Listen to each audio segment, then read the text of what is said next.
ಜಿ5 ಇರುವಾಗ ನೀವು ನಿಮ್ಮ ನೆಚ್ಚಿನ ಶೋಗಳನ್ನ ಎಂದಿಗೂ ಮಿಸ್ ಮಾಡಿಕೊಳ್ಳುವುದಿಲ್ಲ. ಅದು ಸಂಪೂರ್ಣ ಉಚಿತವಾಗಿ. ಅರೆ ಪರಿಮಳ ಅವರೇ, ಬನ್ನಿ ಬನ್ನಿ, ಹೇಗಿದ್ದೀರಾ? ನಾನು ಚೆನ್ನಾಗಿದ್ದೀನಿ. ನೀವು ಹೇಗಿದ್ದೀರಾ ವೈಜಯಂತಿ ಅವರೇ? ಚೆನ್ನಾಗಿದ್ದೀನಿ.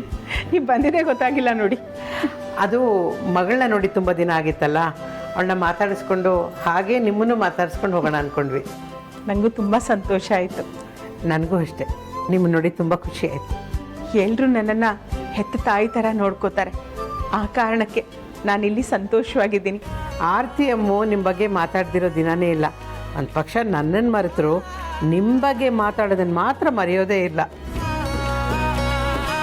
ನೀವು ಗೊತ್ತಾ, ಅವರಿಬ್ಬರು ನಮ್ಮ ಮನೆಗೆ ಬಂದಾಗೆಲ್ಲ ನಿಮ್ಮ ಬಗ್ಗೆನೇ ಮಾತಾಡ್ತಿರ್ತಾರೆ. ನೀವು ಅವ್ರ ಬಗ್ಗೆ ಕಾಳಜಿ ಮಾಡೋದನ್ನು, ಪ್ರೀತಿ ತೋರಿಸೋದನ್ನು ಯಾವಾಗಲೂ ಮೆಲುಕು ಹಾಕ್ತಿರ್ತಾರೆ. ಅವ್ರು ಹೇಳೋದನ್ನು ಕೇಳ್ತಾ ಇದ್ರೆ ನೀವೇ ಅವ್ರ ತಾಯೇನೋ ಅಂತ ಅನಿಸುತ್ತೆ. ಏನೋ ಪರಿಮಳ ಅವರೇ, ಅವರಿಬ್ಬರು ನನ್ನ ಬಗ್ಗೆ ಏನು ಭಾವನೆ ಇಟ್ಕೊಂಡಿದ್ದಾರೆ, ಅವ್ರು ಏನು ಅನ್ಕೋತಾರೆ ಅಂತ ನನಗೆ ಗೊತ್ತಿಲ್ಲ.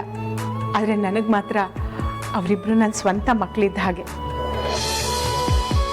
ಪರಿಮಳ ಅವರೇ, ನೀವು ನಿಮ್ಮ ಮಕ್ಕಳನ್ನ ತುಂಬ ಚೆನ್ನಾಗಿ ಬೆಳೆಸಿದ್ದೀರಾ, ಒಳ್ಳೆ ಸಂಸ್ಕಾರ ಕೊಟ್ಟಿದ್ದೀರಾ. ನಾನೇ ಹುಡುಕಿ ನನ್ನ ಮಕ್ಕಳ ಮದುವೆ ಮಾಡಿದ್ದಿದ್ರು ಇಂಥ ಒಳ್ಳೆ ಸೊಸೆಂದರು ನನಗೆ ಸಿಗ್ತಿರ್ಲಿಲ್ಲ. ಇಂಥ ಸೊಸೆ ಸಿಗೋಕ್ಕೆ ನಾನು ನಿಜವಾಗ್ಲೂ ತುಂಬ ಪುಣ್ಯ ಮಾಡಿದ್ದೀನಿ.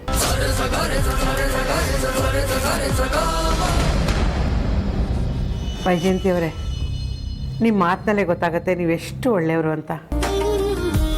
ನನ್ನ ಮಕ್ಕಳನ್ನ ನಿಮ್ಮ ಮಕ್ಕಳು ಅಂತ ಅನ್ಕೋತೀರಾ, ಹಾಗೆಯೇ ಈ ಮನೇಲಿರೋ ಮಕ್ಕಳನ್ನೂ ನಿಮ್ಮ ಮಕ್ಕಳೇ ಅಂತ ಅನ್ಕೋತೀರಾ.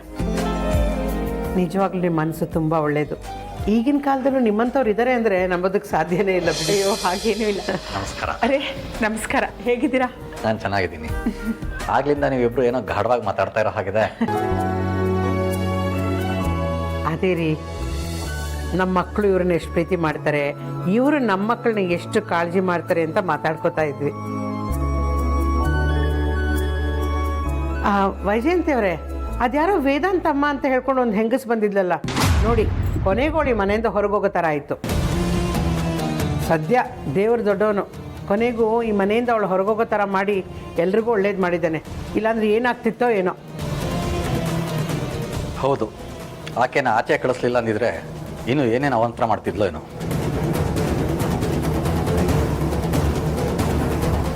ನೋಡಿ ವೈಜಯಂತಿ ಅವರೇ, ಒಂದು ವಿಷಯ ನಾನು ಹೇಳೋದೇ ಮರೆತುಬಿಟ್ಟಿದ್ದೆ. ನಾನು ಇವರು ಯಾವಾಗಲೂ ಮನೇಲಿ ಮಾತಾಡ್ಕೋತಾ ಇದ್ವಿ.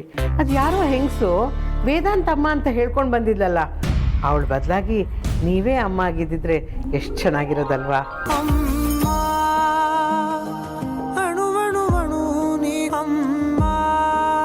ವೈಜಯಂತಿ, ನೀನೇನು ಮಾಡ್ತಾ ಇದೀಯಾ ಇಲ್ಲಿ? ನೀನು ಹೀಗೆ ಮಾತಾಡ್ತಾ ಕೂತ್ಕೊಂಡ್ರೆ ಕೆಲಸ ಮಾಡೋರು ಯಾರು? ಇನ್ನು ಮನೆಯಲ್ಲಿ ಅಡುಗೆನೂ ಆಗಿಲ್ಲ. ಹಾಂ, ಮಾಡ್ತೀನಿ. ನೋಡಿ ಪರಿಮಳ ಅವರೇ, ನೀವು ಬಂದಿರೋದು ನಿಮ್ಮ ಮಗಳನ್ನ ಮಾತಾಡ್ಸೋದಕ್ಕೆ, ಮನೆ ಕೆಲ್ಸದವ್ರನ್ನಲ್ಲ.